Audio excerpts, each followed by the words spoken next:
After defeating the Grey Vole, the animals in the castle bid farewell to the days of being frightened all day long and could finally have a peaceful sleep. The next day, before dawn, Oscar couldn't bear to wake up Mr. Stork and his family, so he led the wild geese and set off in the direction of La Bolin. It was a long journey. When the sun slowly set, the wild geese were tired and hungry. Ahead was a city by the sea. They stopped at a majestic church in the center of the city and prepared to spend the night here. Below the church is a large square. As night falls, the carved pillars on all sides emit dim lights. A few passers-by were hurrying along the street.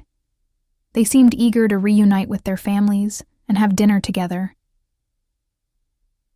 Seeing this, Nils couldn't help but start to miss home. Neil had not been in contact with people for a long time, and he couldn't help but want to go out on the street to have a look. While the geese slept, Neil slipped down from the church and into the square. Walking slowly forward along the steps of the square, Neil suddenly saw a solemn bronze sculpture standing in the center of the square. He wore a three-cornered hat on his head, a coat on his body, and an old-fashioned trousers hanging down to his knees. Wearing a pair of long leather boots under his shorts, he held a heavy cane in his hand and stepped forward with one foot, as if he was about to step down from the stone altar. The bronze man's eyebrows were furrowed, his lips were pursed, and his expression was very serious. Neil looked at his very unfriendly expression and said, "You're a decent dummy. You deliberately put on a domineering expression to scare passers-by. However, I'm not afraid of you. I'm afraid you still have to be afraid of me. Here." As he said this, he playfully picked up a small stone and threw it at him, then waved and walked away. After Neil walked a long circle along the neat stone slabs in the square, he decided to turn into a street leading to the harbor. Suddenly, the ground began to tremble, and there was a sound of heavy footsteps, accompanied by the sound of a cane tapping the ground. Bronze Man. Neil was a little scared and ran quickly into the street without looking back. Neil ran, and after turning several streets, he finally sat down on a step tiredly. He gasped and thought unconvinced. I didn't do anything bad. Why are I so scared? At this time, around the corner, there was a ringing sound like an alarm bell, and the bronze man walked straight towards this side.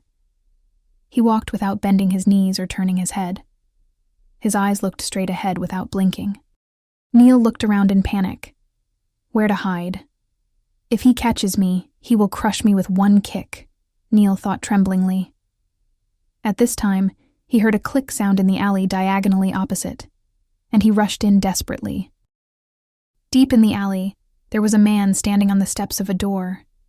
When he saw Neil running out of breath, he winked in a friendly manner. Neil walked forward curiously and saw him blinking his left eye and his right eye, smiling at Neil, nodding from time to time, and making a click sound. Neil walked closer and closer, but the person opposite him still stood motionless. Suddenly, Neil opened his mouth in surprise. It turned out to be a puppet. From head to toe, he was carved out of wood. His beard, nose, eyes, hat, uniform, trousers, and boots were all made of wood. There is a wooden box hanging on the chest of the puppet. The box says, "Mr. Passing By, I am waiting here respectfully. I hope you will not be stingy with your pocket and throw me a small coin. I will bless you." Neil felt very amused when he saw this. He remembered that he still had 2 gold coins, so he threw one into the box without hesitation. After the gold coins clinked, the bronze man's footsteps made a heavy roar not far behind Neil. At this critical moment, the puppet suddenly took off his hat, bent down, lifted Neil up with his broad palm, placed it on his head, and then put the hat back on. Neil looked out from the crack in the wooden hat and saw the bronze man walking over step by step. He raised his legs high, and with every step he took, sparks burst out from under his feet, and the stone slabs on the street were deeply sunken. The bronze man stopped in front of the puppet. He knocked his stick on the ground hard, and the ground shook violently. The puppet swayed, and the hat was a little crooked, so Nils almost slipped out. "Who are you?" the bronze man yelled loudly. The puppet shivered with fright, made a salute, then put his hand on the seam of his trousers and replied respectfully, "Your Majesty, my name is Rosenberg.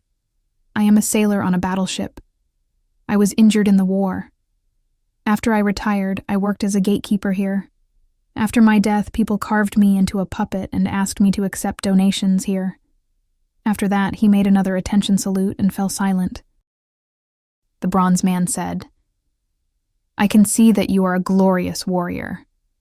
However, it is a pity that I could not see you while I was alive. Otherwise, I would definitely give you a big reward." "It is my honor to serve the country," the puppet said humbly. "It turns out that the bronze man is a king.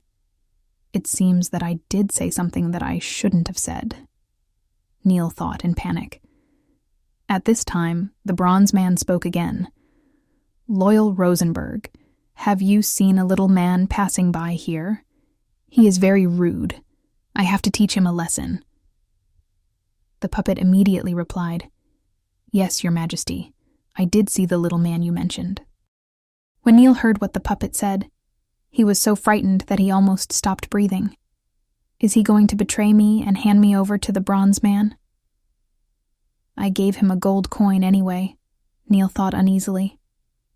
The puppet continued.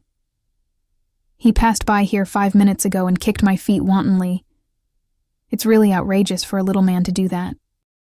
The bronze man asked, "Then where is he now?" The puppet turned his head, pointed to the other side of the alley and said, "I guess he should have gone to the abandoned shipyard. You come with me. Look, we have to hurry. I can't afford to delay for a minute. I have to get back to my stone altar before the sun comes up." As he spoke, he walked along the alley towards the old shipyard, but Rosenbaum stood there motionless. He begged, "Your Majesty, please let me stay where I am. I am already old. I am afraid I will fall apart after walking a few steps." The bronze statue issued an irresistible order. "Are you going to rebel? Come and follow me quickly. I don't have much patience to continue chatting with you." The puppet swayed and followed him. He hadn't moved for a long time, and his whole body made a creak sound. They stopped in front of an old iron door, which was stained with rust. The bronze man stepped forward and smashed the iron lock on the door with a cane, causing it to fall to the ground with a bang, and the door opened. Inside the huge shipyard, there were many broken ships scattered randomly. The masts of countless sailboats that had been damaged by the storm stood like a forest, with fragments of sails hanging on them. The messy ropes were densely covered like spider webs. There were rusty anchors everywhere and piles of old iron sheets used in ship repairs. It won't be easy to find the little man here, the bronze man thought. But he still jumped on the board of the ship, and with every step he took, the old hull made a cracking sound. He knocked on the ship's plank with his stick and searched for a long time, but still could not see the little man. Suddenly the bronze man pointed to an ancient ship in front of him and said excitedly to Rosenbaum, "Do you remember this big ship?" Rosenbaum looked at the ship blankly and fell into deep memories. "Yes, this is the ship on which kings triumph over their enemies, and I was a sailor on this ship." Tears welled up in their eyes as they recalled the past days. Nils looked at them and unconsciously raised his hat, trying to comfort the poor puppet. Suddenly, the bronze man saw Nils on the puppet's head. His face suddenly darkened, and he looked extremely angry. Before the puppet could ask, the bronze man swung his cane and struck fiercely at him. In an instant, the puppet fell apart and shattered to pieces. At this time, the sun slowly climbed over the sea, and the bronze man hurriedly left the shipyard and strode towards the square. Nils struggled to poke his head out of the pile of broken wood. He sadly moved the pile of wood to the deck of the battleship. hoping that the puppet could be with his battleship forever. Neil realized that he had been away from the geese for too long, and Martin and the others would be worried, so he quickly ran back to the square along the alley he came from. He saw the bronze man standing motionless in the center of the square with a very majestic expression. Neil muttered something dissatisfied at him and ran away. By the time he ran to the wild geese, everyone had just woken up and had no idea that Neil had left that night. Neil talked about his adventures with great interest, and Martin joked that Neil had an interesting dream.